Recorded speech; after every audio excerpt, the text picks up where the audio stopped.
Thank you. So I'll reintroduce them just for the recording, my apologies. Dermot McLaughlin has held a senior management and leadership role in the public and private sector since 1986. And Sharon O'Halloran is currently redefining her work-life balance. And prior to this, she was the CEO of Safe Ireland. So Sharon, I was first drawn to speak with you when I found out that you were a co-CEO. I am mildly obsessed with job shares, so I asked if we could speak and you very kindly agreed.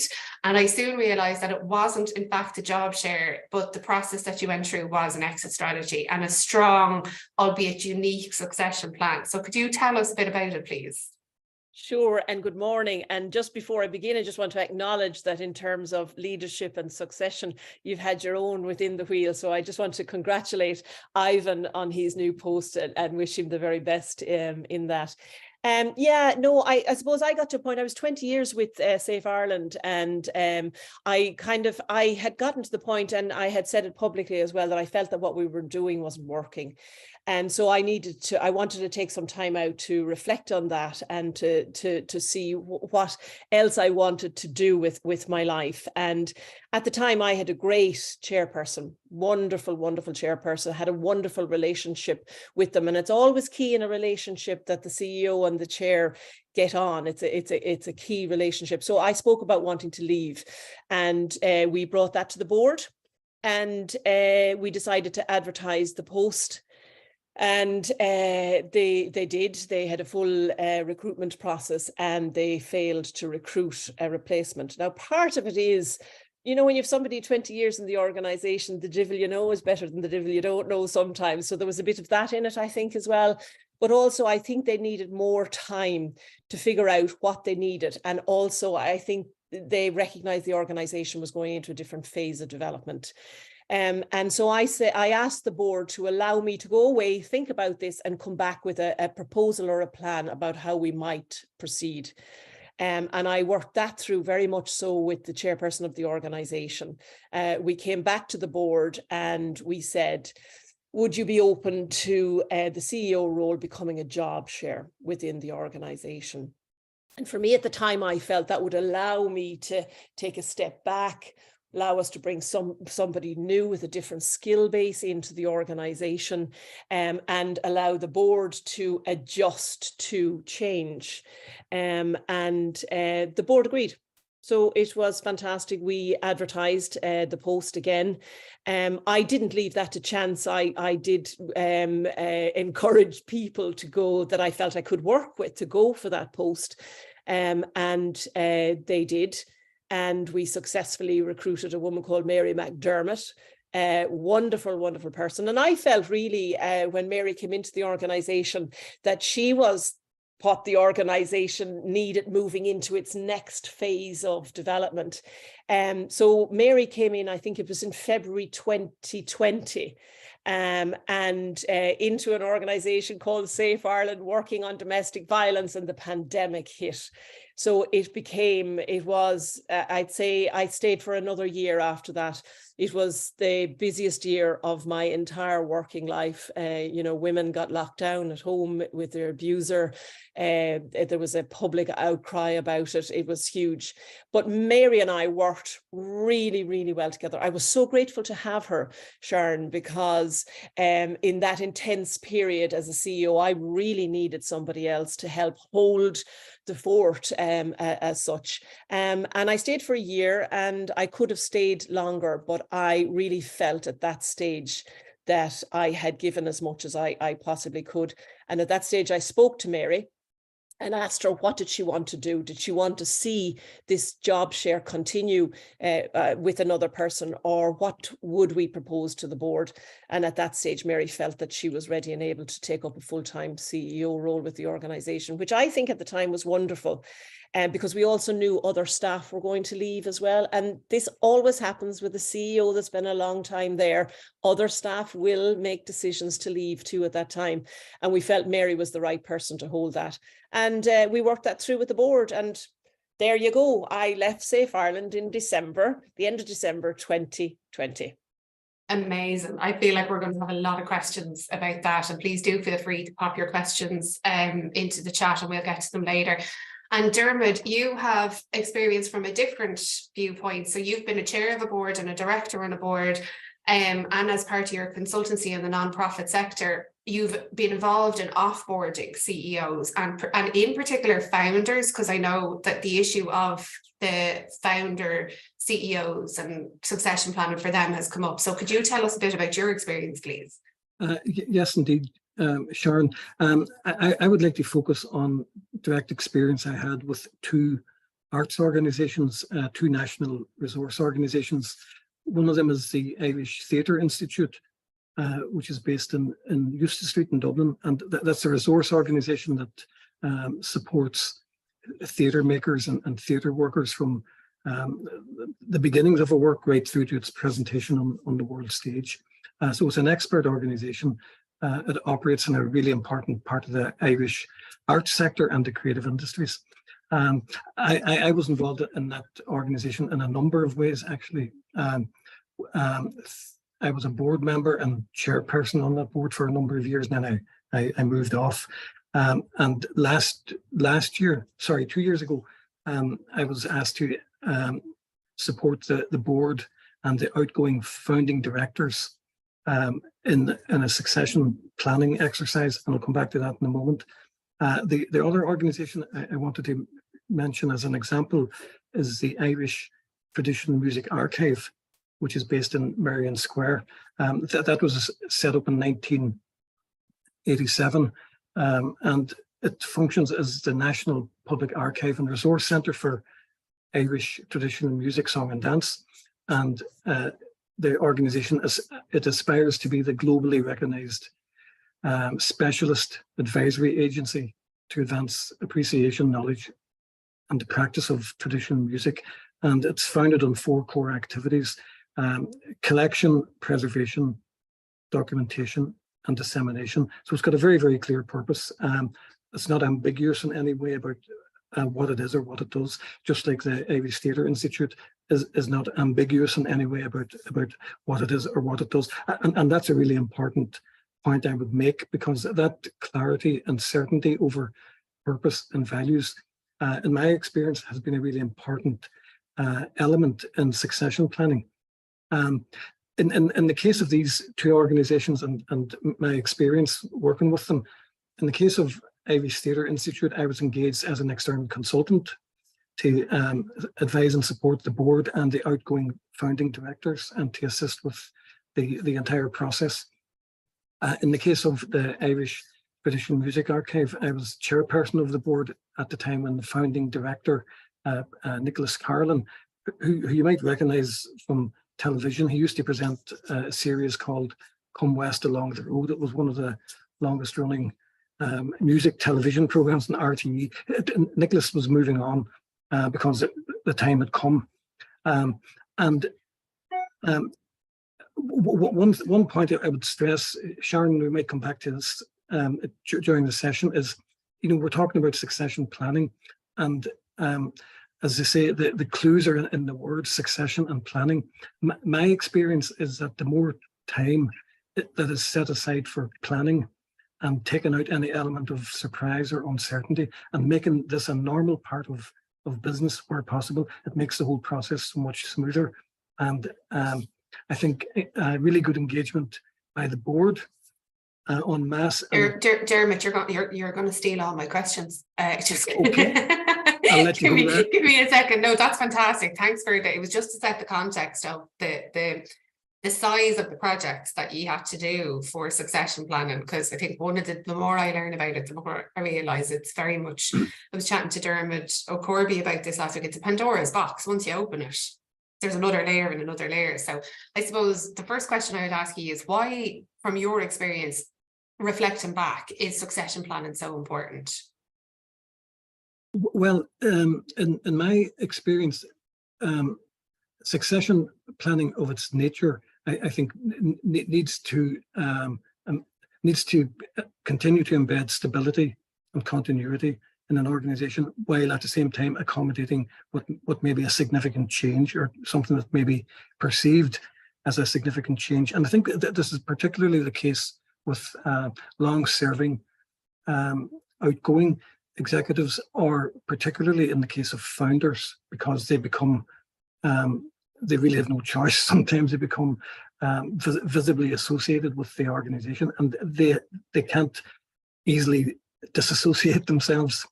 Okay, so that's really important. And one thing that I found really helpful in the experiences that I have had is to make sure everybody's of the same mind about what succession doesn't mean. Succession doesn't mean that you're going out looking for a carbon copy of something that's actually irreplaceable. That's just a total waste of time. So in the two examples I mentioned there, the individuals involved had a very, very high profile and very strong identity. But the very first thing the boards decided was, we cannot go looking for one of these. What actually do we need? And the conversation went right back to the question, well, what is this organization for? Why are we set up? And what's our purpose? Who are we serving? What are the principles and values? And starting from there, I'm not saying it's an entirely new vista, but it's a healthy thing to go back to the beginning and just, like, an awful lot of things happen over 20 years in an organization. So having a moment like this, if I can put it in this language, it's a good way sometimes to declutter how you think about your organization and your purpose. And I found that was really useful in both cases here, with the Traditional Music Archive and ITA. And board engagement, Sharon, was absolutely essential to this being done effectively and properly. Yeah, I love that, the idea. You've, in all of our conversations, you've been so clear that going back to basics, like, what is the function of the organization, as opposed to how has it evolved around certain personalities or strengths of leaders in the organization, which is bound to happen. Sharon, same question. Why was succession planning so important to you? Because you really had to push to make it happen. I had to push to get out, Sharon. I was trying to be diplomatic. Yeah, no, I mean, I think I agree with all that Dermot has said there, that, you know, these are healthy processes within an organization. And I think they also help organizations to take the fear out of change. You know, we all don't approach change very readily or very easily. And so it takes the fear out of all that, to have time and space to consider these matters. And again, particularly when somebody has been leading the organization for a long time, or it's a founder member or something like that. One of the other things I think I loved about Safe Ireland when we were there, we'd also talk about success planning. And but what I say about that, they used to always say, we'd always have a time to say, will we do another year? Because we never took for granted that we should always be here. We must get bigger. We must grow. We used to ask ourselves the question, will we stay for another year? Now, there was always funding issues, always stuff going on in the sector, but also Safe Ireland was trying to do something unique. It was trying to change the whole sector, essentially, in terms of a response to violence against women. But we would have meetings where we would actually talk about whether we would allow the organization to remain open. And we would only reach a place of yes if we could put our hands on our heart and say that in terms of the issue, we believed that our best thinking and our knowledge and our expertise can make a difference. So I loved that about the organization. It was always challenging itself in terms of its own success and its own livelihood. So therefore, succession planning fitted into that. And those sorts of conversations always built companionship. It always built expertise, but it always diffused fear and enabled us to focus on what really matters. And I think I'd love to see a lot more of that in the NGO sector, because we believe just because we're set up, we have to stay. Sometimes it might be best that we go and allow something new and more organic to grow, or that we enable it to happen. So I think these conversations need to happen more and more. I think we have to be looking at societal change rather than sectoral change, And we need to be looking at what is our key role in it? What magic do we bring to it? What are we change makers, or are we blocking development? It's all part of the same discussion around, and that's where, for me, succession planning fits right in there in an organization. I love that. And I know when I was considering who to invite to speak, one of the reasons, there was two reasons you both stuck out to me. One was your optimism about, that this is a really healthy, robust process that benefits organizations. But the second was that kind of honest pragmatism of that kind of, are we doing this because we have to, or are we doing it because we want to? And I think maybe, now you're definitely better placed to have the conversation than I am, but the next question I think was because I assumed what I'm going to ask you is who were the stakeholders and who were responsible for seeing it happen? And I know you both spoke about the role of the board and the CEO, but you also both immediately went to senior management and their role as well. So Sharon, would you maybe like to continue on that? I think the chairperson is pivotal in it all. And I think the relationship between the CEO and the chairperson is pivotal. But I also think the CEO has a key role in enabling it to happen effectively within an organization.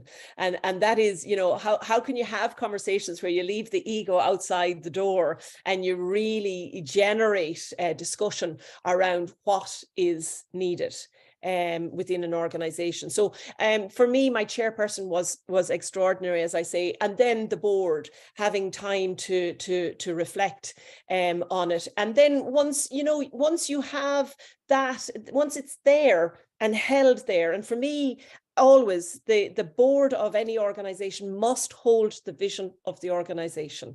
It really, therefore, the CEO can leave and the vision doesn't go with her or him. So that's really key. And then I think you have to work with the staff in the organization. This is a huge shift for staff. And staff themselves then need to make their own decision in that context. Within Safe Ireland, a co-CEO role had never happened before. It was completely new. The staff are going, well, now who do I talk to? Who's going to make the decision about this for me? And who do I go to about this piece of work? So we had a lot of work to do with staff, creating the spaces to talk this through, assuring them that, we're both here. You've got both of us now in some sense, and we'll figure out the details with you because we're figuring it out as well. So assuring them that there's time to talk about it, assuring them that we're here to problem solve with them. That is key to staff, and particularly with that change into the co-CEO role, because it's very easy for people to stay in the old patterns. So they'll come to me all the time, or they're whatever, and then all of a sudden the other co-CEO is going, well, Jesus, I have a role in this. So there's change to be managed, and that it's about pacing it. It's about creating time to actually talk about it, to understand it, and to let and a lot of that was taken from us too because of the pandemic. The luxury of time was taken from us, and in some sense, but we still managed it because we understood that staff have to get comfortable with this and understand the parameters of this. But all the time it was held by the chairperson, it was held by the board of the organization, and therefore it could work. Fantastic. Dermot, same question. Yeah, well, in the case of the Traditional Music Archive, where I was chairing the board at the time of this transition, excuse me, one thing that stood out to me was the sense of cohesion within the organization, that everybody knew and understood that a change was going to happen, and nobody was surprised because, at board level, things like board development and the director's contract were always on the agenda. And the reason that the director's contract was on the agenda frequently was because Nicholas Carden kept reminding us that his departure date was whatever it was, 2006 16, 17, 18, whatever. I can't remember the year now. So it was never a surprise. As it drew closer, it was really, I remember just being interested that none of us got too excited or too angsty about this. We said, right, we better get to work here. How are we going to do this? We know Nicholas is going. Maybe we need to set up just a little subcommittee of the board to deal with this succession planning and transition into whatever comes next. So that little very small subgroup dealt with the whole the recruitment process, the induction of a successor. But we also made sure to hear from Nicholas about his experience as the outgoing CEO. Was there anything that he'd been bursting to tell us that he hadn't had a chance to tell us until then, which was really good. And it was also a good opportunity for me on behalf of the board just to interrogate some assumptions we had about what might be happening next and talk about. And again, this wasn't so much about details of the appointment of a successor. It was more about the bigger issues for the organization. You know, an organization set up in 1987 predates the internet era, predates all kinds of work practices, etc., etc. So we had to be conscious of keeping a forward aspect on everything that we were doing, and also in the case of stakeholders, clearly reassuring staff that the priority here at board level was to look after the interests of the organisation, including the staff and all the stakeholders. So I probably bored people to death by constantly speaking about stability and continuity. Like I probably did torture people saying that this is what we were doing, but it's true. And we were planning, succession planning, that word jumps out. And we also engaged with the main funding stakeholders as well in the Arts Council, because it's really important to keep them across any significant change they get and to give them reassurance about the processes that we were using. And similarly with the Irish Theatre Institute, that process began about 2 years ago. And it was really important that during the pandemic, when there was so much, excuse me, so much uncertainty in the atmosphere, that staff understood that the board were fully committed to a planned professional process. There were no surprise elements. Again, I use the words continuity and stability because the organization has to survive. People die, don't forget, we are all mortal. You know, organizations are human constructs. We're all people. Organizations are made up of creatures like us, and we have a lifespan physically and metaphorically. So we just need to remember that. And it's really, I think what Sharon was saying earlier is music to my ears about being really open and realistic and tuned into that fact. That's really, really important. And don't get in the way. Do not get in the way of it. You know, help to make it happen. Yeah, and we did, I know when we spoke as well, we spoke about there is, I suppose, spaces to be cautious as well, you know, like, so if you're in the position that you are the person in leadership who's about to trigger the conversation, that there's ways to go about that.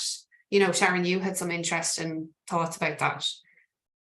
Yeah, I mean, I think, see, the thing is, as Dermot said, it can be, it's either a natural conversation that's part of your board meeting at times and part of your work, or it's triggered by a CEO leaving.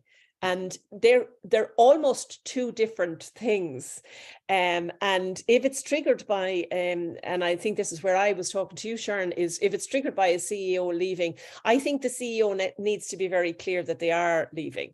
You know, that's, you know, and because if you have the conversation and people think they're having the conversation because the CEO is leaving, but she hasn't really, or he hasn't really quite said it, then it creates confusion in an organization. It creates fear. Is she or he going to go, or why are we having this conversation? You know, so I think that has to be really clear. And I think if the CEO wants the conversation because she or he needs to leave, then I think the first protocol really has to be your CEO. But you have to be clear that you're leaving, because it does create, the minute you say you're leaving, it creates a change in the organization straight away.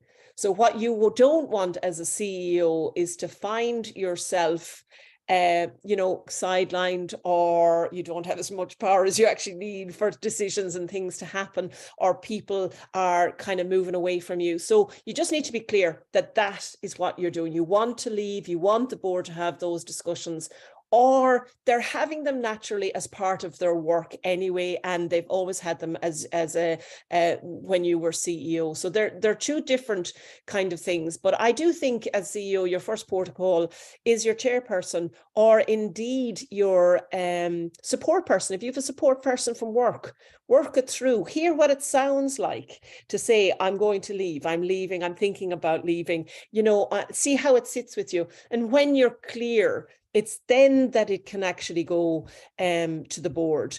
And always remember, these things get outside the organizations as well. So, you know, you need to be clear that it's held, because there's issues. I mean, we haven't talked about funders here, but obviously there's issues in terms of succession and funders. There was issues for us going to a co-CEO structure. You know, funders were kind of going, oh, I'm not really quite sure about that. So you had to really be rock steady as an organization that this is what you want, you know. So I would just say, you know, be clear yourself that it is what you want, and then begin to work it through your organization. Yeah, I think what you hit on there was that there will be a change in the power dynamic ultimately. So you need to be very sure that that's the way you want the change to happen, and whether it's that you get your own coach to work with yourself. Or Dermot, do you have anything to add to that? Well, I would echo a lot of what Sharon is saying there, and I think I would go back to the point that we need to make a distinction. It might be a subtle distinction, but I think it's a really important one. Succession planning is not the same as replacement. Okay. So, like very often, I'd be doing work with organizations where there are going to be staff changes for various reasons. It could be expiry of a contract, you know, so it's defined by just a fact. It's just a fact. Someone's contract ends and they're going to leave. Other times, a person is going for another job. They may have been headhunted, or they just want to change. Filling that vacancy, to me, is not succession planning. I think we need to keep that in mind. And then a second point I would say is, you know, when we talk about succession planning, we tend to think of it normally as being, you know, at a certain level in the organization, or perhaps at board level, chairperson of a board. But in my experience, particularly with those two organizations I mentioned, and it might be because they're specialist organizations, and it might be because they're small, that the idea of succession planning, I would say, is kind of throughout the organization, because especially when you're talking about like finely tuned specialist services, it isn't really easy to go out to the market and find a replacement. So it's not just straightforward recruitment. And it goes back to the thing I said right at the start. You go back to basic. What is it that we need to keep doing continuously?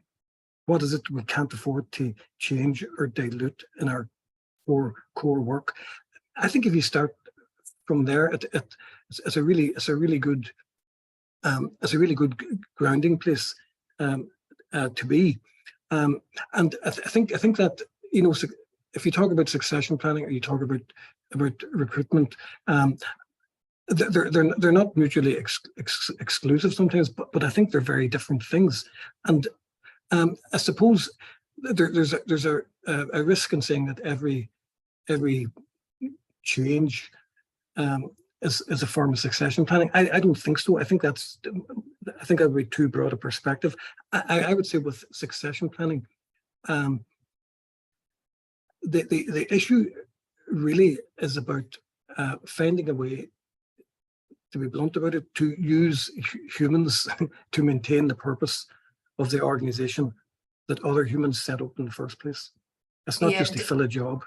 Yeah, sorry, Dermot, the questions just come in about like the rest of the organization, and we will probably have another Breakfast Club on later on. We just thought we'd start with one piece of it, but you made a really interesting comment about how, I don't know whether it was actual, but it was like, right, the director of finance is perfect to move into this role, and then the director of finance says, I don't want it. So you're like, well, crap, that's gone wrong. Or the director of finance moves in, and then everyone's looking around going, who's going to do finance now? And so there's that kind of like, you can't just backfill one spot. I think that's true. I mean, my experience is working in organizations and in the broad community voluntary and charity sector, very often in arts or in aspects of social services, and they tend to be small organizations, very thinly stretched, working under pressure. They don't have an awful lot of time for this stuff. The boards are very often under a vast amount of pressure to look after the nuts and bolts and governance. And I see this all the time. It's very difficult for organizations to make time for a relatively stress-free conversation about things like succession planning or staff planning or HR strategy. Very often it's reactive. And the two examples I cited, the Irish Theatre Institute and Irish Traditional Music Archive, I would guess they might not be the examples of normal practice, possibly because they had been making time for this all the time. You know, they made it, their boards made a decision to say, like, they're always thinking ahead.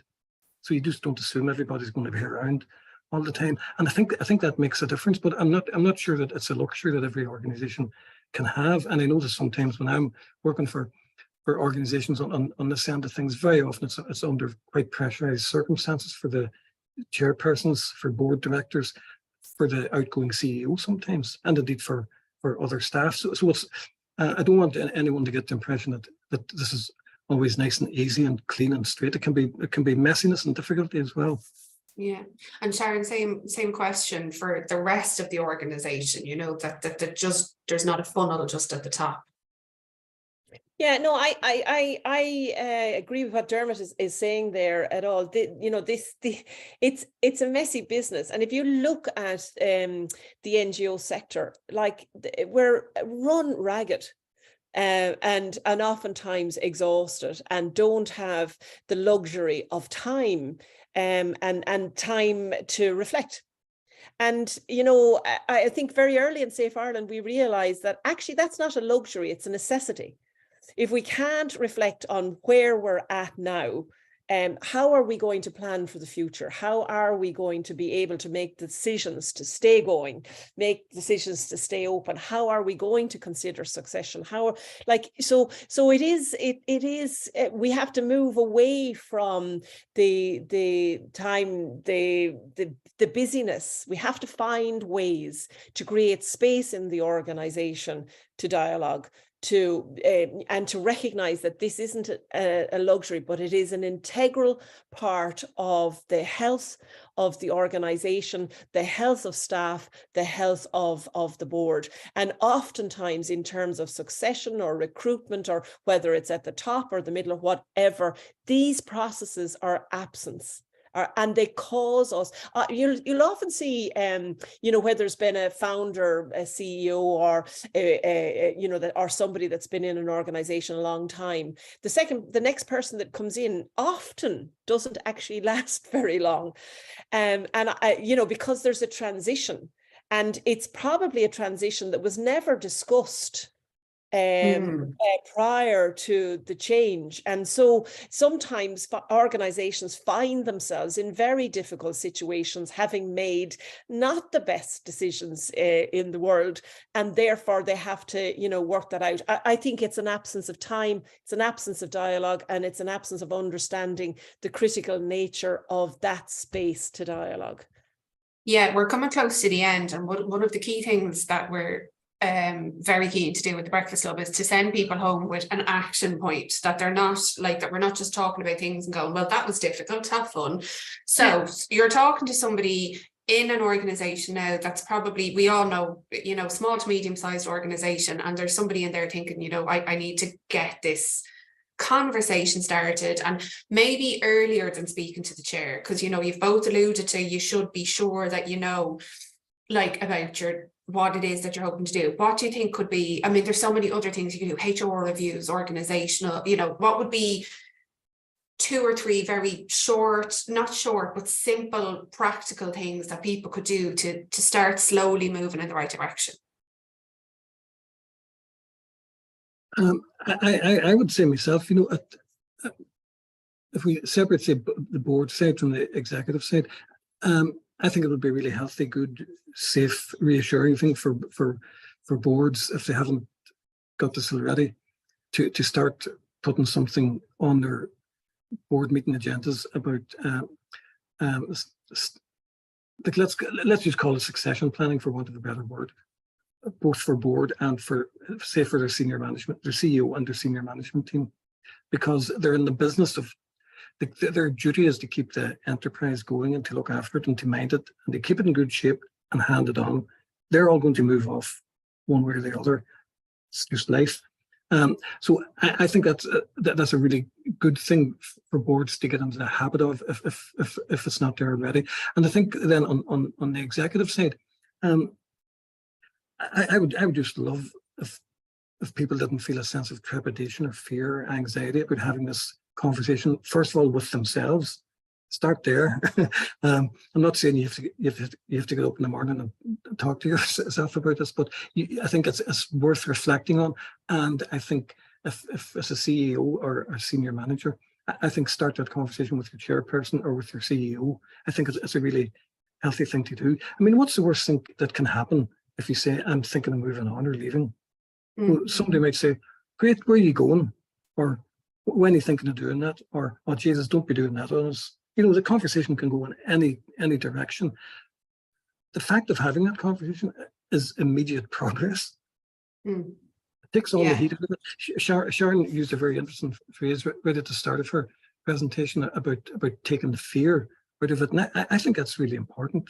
I think we're very uncomfortable sometimes talking about like what's coming up next, you know, when in fact we can control enough of that, what comes up next if we decide to. That's right. Thanks, Sharon. Yeah, again, I would say to anyone, just find ways to create space in the organization for dialogue. And that's not just about succession planning and whatever, but it is about who we are and what is it we're trying to achieve. And are we in the right place? Dare to have the conversations, and dare to actually, you know, that CEO that's been there forever, dare to believe the organization will go on without you. You know, it's like, you know, life goes on, as you say, Sharon, we die, life goes on, but dare to do it. But as a CEO or somebody that's leaving yourself a post, you know, take time, find support. There's loads of mentoring support out there. Decide, I'm just going to give myself 3 sessions here, and I'm going to talk this through. I'm going to feel how it lands with me. And then I'm going to take the space also to creatively think how I can have this conversation with the whole of the organization. And then go about creating those spaces for dialogue, because these are very rich, valuable spaces that really you should never underestimate. Fantastic. We're just at time. So my last question that I ask everybody, what is your best piece of advice for somebody who wants to develop their leadership potential? Well, I had to think about that, and I had a saying in Safe Ireland all the time, and I used it, and they used to look at me and go, you know. But what I said is that what I've always said is change is deeply personal, and then it's everything else. And what I mean by that is that we have to do our own work to be able to stay well working in change processes. So what I really encourage people is find their space where they can reflect, where they can, you know, see how the work is affecting them, to stay well in the work. But also, I think to begin to, if you can move your organizations, and I think the NGO organizations have to move, we've got to move to where we're considering how do we make the whole of society, care about the whole of humanity.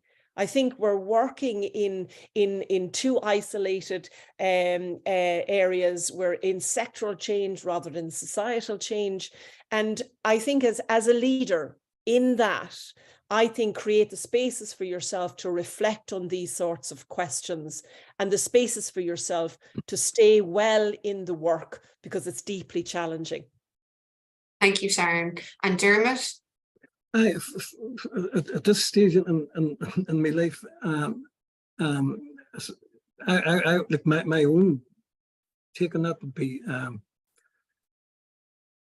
suppose, like, they have the confidence to push yourself and maybe to frighten yourself the odd time. I mean, like, I found, like, I'm 62 now, almost, and I think the most useful things I've ever done have always involved myself getting outside my comfort zone and giving myself a good kick in the arse and saying, just do it, you know. And like, one of the best questions I think you can ask yourself is, what can happen? Yeah, You know, what's the worst that can happen? Yeah, what can happen? And I remember somebody says to me, I did a course one time with Common Purpose.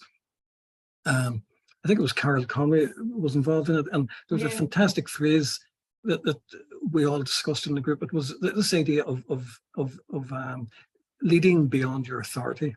You know, to decide to empower yourself and people around you as well.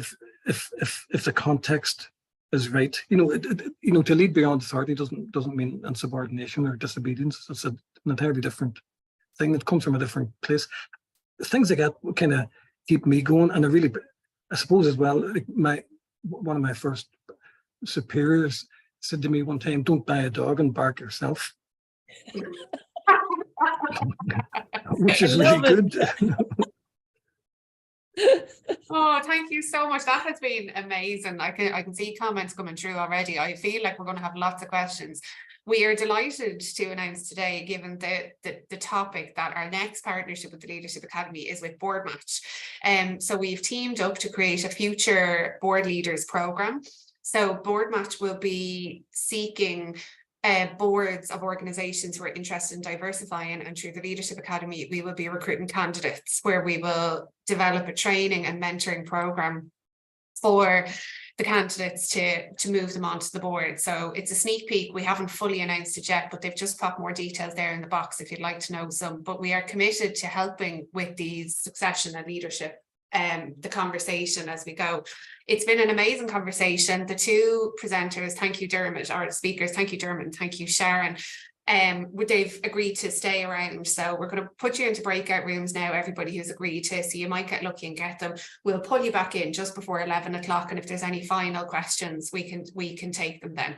So we're getting loads of currents in here, but anyway, we'll see you after the breakout rooms. Thank you so much. Thanks Dermot, thank you Sharon. Thanks, Sharon. I'm just going to open the breakout rooms now. So just to confirm, is it 40 minutes for the breakout room, Sharon? About that, yeah. There'll be a facilitator in each room. They're not there. They are just there to make sure that the conversation doesn't die. And if you have any genius ideas that we can borrow and repurpose, they'll report them back to us. So you won't be left in a room, and anybody who's not able to attend has been removed already. Absolutely, yeah. So I'm going to open them up now. You'll get a little window, I think will pop open for you to join them. If you can't join, don't join. If you want to go in, if you can't turn your camera on, that's fine. You can still participate in the conversation. But the option is going to be there for you now. This was the topic of conversation today, and I just found Dermot and Sharon's input so interesting, and so many interesting thoughts. But just on that exact point there, and I was saying this in the breakout room I was in, so I'm interim CEO of the Wheel, and took up that position in January, and will be handing it over to Ivan, who's the new permanent CEO in the middle of May. But it was an interesting decision that the board made, and I think it was a good one, that they didn't want anyone holding that interim position who was going for the permanent position. And the logic there was that it created more certainty than uncertainty. So when I came in, you know, I was telling colleagues like, yeah, listen, I'm here, lads, but I'll be gone whenever the new person is around. And, you know, that almost created certainty, you know, rather than, is Tony going for the job? Is he not? Will he get it? Will he won't? You know, so that was all removed. And anyway, I'm sure there's counter arguments to that, but that was the way the wheel approached it. And I think it worked very well. As I understand it, Tony, there's to be the process is to be made available at a later, like there'll be a reflection on it. Is that right? Don't know, but it's a good idea. So I'll bring that to the powers that be. Excellent. Dermot has his hand up. Yes, Sharon, it was just to say that I'm currently working with an organization that has done exactly what the Wheel has done as well. They've appointed an internal person as an interim director. They've gone through the recruitment process. The interim director always said that this isn't for me, but I'll do it in the interest of stability and clarity and certainty. And it's worked really, really well for the entire organization, but also outside the organization for the stakeholders, including the funders, because it's seen as a well thought out, carefully planned, well executed part of a transition process. And I think that the process word is quite important in this as well. You know, it's not just a discrete event; it's part of a process. Just as planning is a process rather than a thing that happens and gets done and gets finished. It's never over, which is the good thing and the bad thing. It never ends. So I know we had some earlier on, Sharon, we were talking about things like we're all going to die and we're mortal and it never ends. It sounds very apocalyptic, but it's true because we are humans, and organizations are the products, for better or worse, of human endeavor. So we just need to, I always go back to that. I think that this is to say that change is constant. You know, we say it quite flippantly, but it is true. But the reassuring part is you might as well jump in at any point, because, you know, there's not going to be less change tomorrow than there is today. Like it's part of a process. Cool. We're just wrapping up, and if there's no final questions, I just want to say thank you so much to Dermot and Sharon. There's just been amazing feedback already, and do feel free to email myself. You'll get an email from me later just winding up. We'll take notes from the meeting. Tell us, what are the next things you want to talk about? What did you want to hear more about? We'll make sure and make space for those conversations. So thank you. Please, everybody join me in thanking Dermot and Sharon. Our next Breakfast Club is on the 4th of May. It's our first regional one. It's in Limerick. So if you know anybody down there, sorry, Aidan, I saw your question about getting people on boards. You should sign up for our Future Board Leaders programme about to be launched between the Leadership Academy and Board Match. So our regional event is on in Limerick. If you know anybody in the general area, please do send them on. And our next online event is in June. We'll be talking about upskilling future leaders in May. And in June, we'll be talking about mental health issues and how we help leaders who have mental health issues to thrive, with what supports we can give them. So without that, if there's no further questions, fantastic. Thank you so much, everybody, for coming. Please tell your friends, and that's it from us. Thank you very much from the Leadership Academy.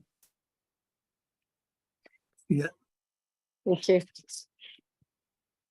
Dermot, Sharon, if you have a minute, you might just hang back. Okay.